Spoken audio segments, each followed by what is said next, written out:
Nessa aula vamos falar sobre a nomenclatura, como são criados os códigos das ações e também de outros ativos por tabela na Bolsa de Valores. Primeiro, esse código, que na nossa bolsa é formado por 4 letras que lembram o nome da companhia ou a atividade da mesma, e um número que também tem um significado, é chamado de ticker. Então, quando falarem, qual o ticker do Santander, por exemplo, você pode falar, Santander, a mais negociada é SAMB 11, né? Qual o ticker da Petrobras? Petrobras tem Petri 3 e Petri 4.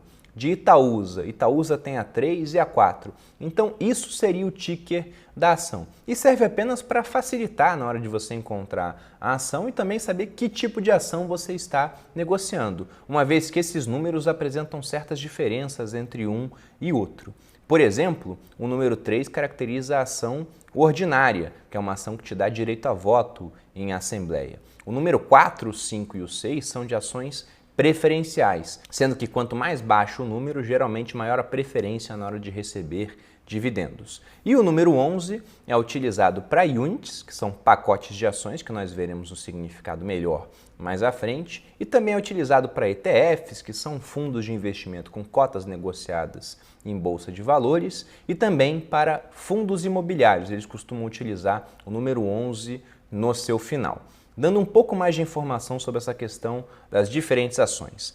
Primeiro, as ações ordinárias, que são aquelas ações com o número 3 no final, também são conhecidas pela sigla ON, ou seja, se você for um acionista ON, você é um acionista ordinário da empresa. E muita gente diz que acionista de verdade é só o acionista ordinário, porque ele realmente tem direito de votar em assembleias, de participação e por isso seria realmente um sócio da empresa, até com direitos que os sócios majoritários, aqueles que fizeram a abertura de capital da empresa, têm, segundo a lei das SAs. A gente vai falar desse direito um pouco mais à frente. Os acionistas preferenciais são os acionistas PN. E os números, como eu disse, podem ser 4, 5, 6, embora esses números estejam caindo em desuso. O mais comum é a gente achar acionistas preferenciais com o número 4. Essa preferência que se fala é uma preferência no recebimento de dividendos, que na verdade não acaba virando bem uma preferência, porque tanto acionista ordinário quanto preferencial recebem dividendos. A questão é que o preferencial ele recebe um pouco mais muitas vezes. Pegando e analisando a diferença entre acionistas ordinários e preferenciais da mesma empresa, geralmente você encontra uma diferença a mais a favor do preferencial no recebimento de dividendos de até uns 10%. Nossa, então ele recebe 10% e o outro não recebe nada? Não, não é isso. É uma diferença relativa entre os dois. Dando um exemplo, se um acionista ordinário recebe 4% de dividendo ao ano, um acionista preferencial receberia 4,4%. Então, uma diferença de 10%. É a isso que eu estou me referindo. Mas esse tipo de diferença também não é regra. Tem empresas que pagam a mesma coisa para acionistas ordinários e preferenciais. Então, isso é apenas uma convenção do mercado que muda de tempos em tempos. E o que causa mais dúvida costuma ser a questão das units, que são pacotes de ações que misturam dentro de uma mesma unit tanto ações ordinárias quanto preferenciais. E muita gente se pergunta, para que fazer isso se a empresa muitas vezes já tem ação ordinária e preferencial sendo negociada em bolsa de valores? Então, dando um exemplo do porquê algumas empresas podem fazer isso. Há não muito tempo, uma empresa do estado do Paraná, uma estatal que mexe com saneamento, de nome Sanepar, os tickers que ela tinha negociados em bolsa eram das ações ordinárias e preferenciais, SAPRE, SAPR 3 e 4. Só que o estado do Paraná passava por dificuldades e queria mais caixa. Os estados geralmente estão sempre precisando de dinheiro, estão sempre quebrados. O que eles queriam fazer para isso? Como eles tinham muitas ações ordinárias, queriam vender um pouco no mercado. O problema é que as ações ordinárias tinham uma baixíssima liquidez. E se o Estado entrasse vendendo 10% do que eles tinham, 20% do que eles tinham, o preço ia desabar, porque você tem muita gente querendo vender para quase ninguém querendo comprar. E eles não queriam vender tão barato assim. Então, qual foi a solução adotada? Como o SAPRE 3 não tinha liquidez nenhuma quase, e SAPRE 4 era bem líquida, porque dava preferência nos dividendos, os acionistas preferencial recebia mais, Sanepar chamou seus acionistas, ofereceu concessões como manter o reajuste da empresa algo que nem sempre acontece em empresas estatais, simplesmente numa canetada o político da vez vai lá e muda toda a história da empresa, mas eles falaram, olha, se vocês trocarem suas ações SAPRE 4 por units que contém tanto SAPRE 4 quanto SAPRE 3, através das units eles conseguiriam vender a parte que eles precisavam, nós nos comprometemos a manter uma série de reajustes aqui na empresa. Então os acionistas aderiram a isso e assim surgiu a unit SAPRE 11, com o Estado do Paraná conseguindo se desfazer da parte SAPRE 3 que ele queria e embolsar aquele caixa para fazer as suas atividades. Então, isso é um exemplo, mas geralmente o surgimento das units está ligado a alguma demanda específica da empresa. Falando um pouco mais sobre as diferenças entre as ações também, vale a pena elencar o fato de que as ações ordinárias elas costumam ter um preço mais alto quando comparadas às ações preferenciais. É o chamado prêmio sob o controle, até porque as ações ordinárias elas têm, por lei, um direito que a preferencial às vezes não dá, que é o de tag along, que é um direito que propicia ao minoritário, numa mudança de controle da empresa, receber a mesma coisa que os acionistas controladores receberam para passar esse controle. Então, dando um exemplo, se um grupo estrangeiro adquirisse uma empresa nacional, que tem tanto ações 3 quanto 4, os controladores que têm ações ordinárias ganhariam dinheiro a mais por estar passando o controle para esse grupo. E todos os acionistas ordinários ganhariam no mínimo 80% desse pagamento, isso pela lei das SAs. Mas várias empresas oferecem 100% de direito de tag along. E nesse processo pode ser que o preferencial fique chupando o dedo, a não ser que a empresa ofereça também um tag along ao preferencial. Mas como isso não está definido na lei das SAs, é um plus que a empresa daria. E muitas vezes esse plus não chega a 100% para o preferencial. No entanto, a tendência do mercado é que nós tenhamos no futuro apenas ações preferenciais, todas dando direito a voto, todas dando direito ao tag along, de 100% nesse caso, e como não haveria diferença entre ordinário e preferencial, todas dando direito ao mesmo recebimento de dividendos. E por que isso está acontecendo?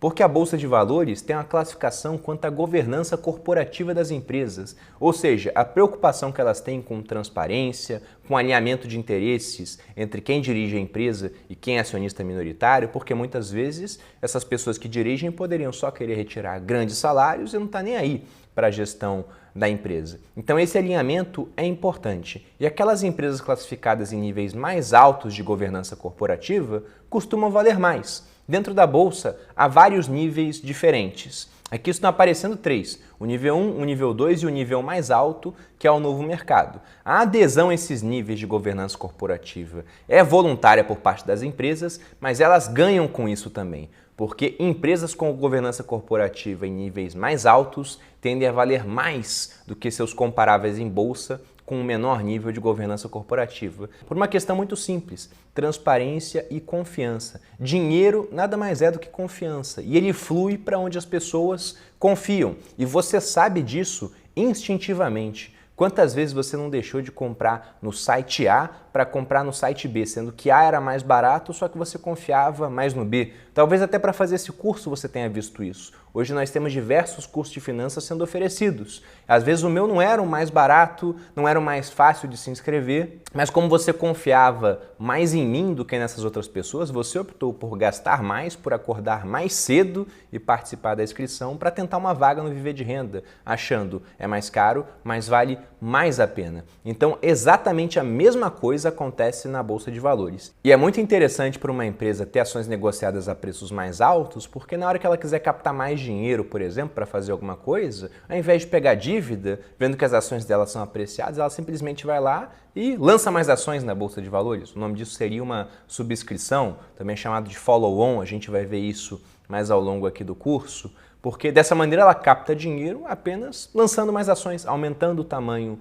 da empresa. Já se ninguém aprecia aquela ação, ela teria dificuldade em fazer isso, ou pelo menos fazer isso a preços adequados. Então, governança corporativa acaba sendo alguma coisa bem interessante que valoriza a empresa. E para estar no nível mais alto de governança corporativa, que é o novo mercado, as empresas só podem ter ações ordinárias negociadas em bolsa. Então, várias empresas já estão se adaptando a isso, trocando preferenciais por ordinárias, ou quando fazem o seu IPO, só lançam ações ordinárias. Isso é uma tendência, deve ser observado no futuro, mas podemos ter um tempo grande para isso ainda, porque, como eu disse, a adesão a esse tipo de coisa é voluntária. E uma última classificação que vale a pena mencionar é quanto ao valor de mercado e também liquidez das empresas. A gente vê constantemente na mídia o pessoal falando sobre large caps, mid caps, small caps, principalmente small caps, é um nome que aparece bastante, o pessoal usa muito para vender algum tipo de informação, de relatório para as pessoas. E é interessante que você saiba o que isso significa. Esses nomes dizem respeito à capitalização, ao valor de mercado da empresa. Se a empresa tem um valor de mercado muito alto, ela seria uma large cap, mediano seria uma mid cap e um valor de mercado baixo, ela seria uma small cap. Mas muita gente não gosta de classificar apenas por isso, eles também falam sobre questões como liquidez. Aquela ação que tem muita liquidez seria uma large cap, aquela que tem uma liquidez pequena seria uma small cap e uma mediana, que estaria entre essas duas, seria uma mid cap. No entanto, embora essa classificação não seja preto no branco, né? Fica um negócio mais cinzento, porque seja meio subjetivo e varie de pessoa para pessoa, geralmente a gente pode definir esses termos da seguinte maneira.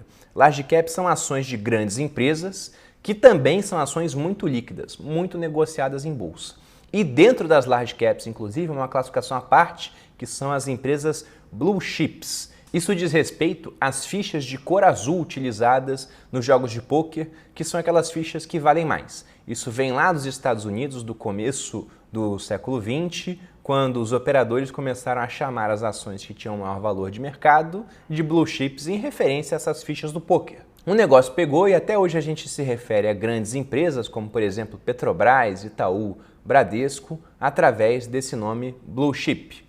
Depois temos as mid caps, que seriam empresas com valor de mercado não tão alto, mas também não tão baixo, uma liquidez mediana. E por último, as small caps, que são as pequenas empresas, muitas vezes estranhas em bolsa de valores ou que não caíram ainda no gosto popular e que por isso também são menos negociadas e tidas como mais arriscadas. Como eu disse, essa classificação ela não é objetiva, então vai variar de onde você vai olhar, quanto a partir de qual valor de mercado eu posso falar que uma empresa é uma large cap e coisas dessa maneira. Mas, de um modo geral, arbitrariamente, tem muita gente que entende dessa maneira. Large caps são empresas que valem mais de 100 bilhões de reais. Tem gente também que gosta de colocar essa classificação em dólares, né? E faz sentido, já que o dólar é a moeda de reserva internacional, mas em reais a gente pode falar isso. Mais de 100 bilhões seria uma large cap. Uma mid cap seria aquela que estaria entre os 100 bilhões das large caps e os 10 bilhões das small caps. E as small caps seriam empresas pequenas que valem menos de 10 bilhões de reais. E aí você pensa, nossa, mas 10 bilhões é muita coisa, mas não para o padrão da Bolsa de Valores. Lembrando que na Bolsa nós temos as maiores e muitas vezes melhores empresas do país negociadas naquele local. Então 10 bilhões pode parecer muito, mas na verdade é pouco. Até convertendo isso para dólar, no momento que eu gravo esse vídeo, vai dar uns 2,5 bilhões de dólares, né, mais ou menos. A gente tem na Bolsa de Valores de Nova York empresas batendo quase 1 trilhão de dólares de valor de mercado. Então, comparado a esses gigantes, realmente, né, um valor de 10 milhões de reais é muito pouco. E até por isso, por ser pouco, tem gente que gosta bastante dessa classe de ações, porque repare que é muito mais fácil uma small cap se multiplicar 10 vezes de valor, né? Uma empresa de 10 bilhões passar a valer 100 bilhões,